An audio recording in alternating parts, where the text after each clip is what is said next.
السلام علیکم سامعین، 22 رجب المرجب کی تاریخ شروع ہو چکی ہے۔ 14 فروری ہے۔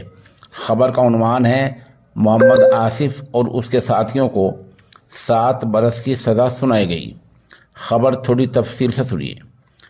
پٹیالہ ہاؤس کورٹ نے ہندوستان میں القاعدہ کا نیٹ ورک قائم کرنے اور سازش کے جرم میں 4 لوگوں کو 7 سال 5 مہینے کی سزا سنائی ہے۔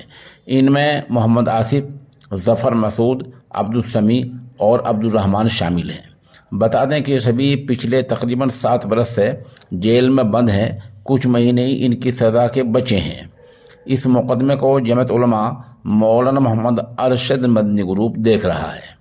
وکیل دفاع اکرم خان کا کہنا ہے کہ معاملے کو ہائی کورٹ میں چیلنج کیا جائے گا کیونکہ پولیس کے پاس کوئی ٹھوس ثبوت نہیں ہے۔ اس معاملے کے 2 ملزم ڈاکٹر سبیر اور ذیشان علی کو بری کر دیا گیا ہے۔ چارج شیٹ میں پولیس کا کہنا تھا کہ محمد آصف کو ہندوستان میں القاعدہ کا نیٹ ورک قائم کرنے کے لیے امیر بنایا گیا تھا۔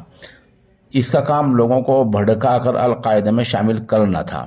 اس نے پہلے بھی لوگوں کو باہر بھیجا تھا اور خود بھی ترکی کے راستے افغانستان گیا تھا۔ عبدالرحمن کے تعلق سے کہا گیا کہ وہ مدرسہ چلایا کرتا تھا اور وہ بھی لوگوں کو گمراہ کر کے القاعدہ میں شامل کیا کرتا تھا اور چندہ اکٹھا کر کے اس کو غیر قانونی سرگرمیوں میں لگایا کرتا تھا۔ اس نے ہی عبدالسمیع اور دوسروں کو اس کام میں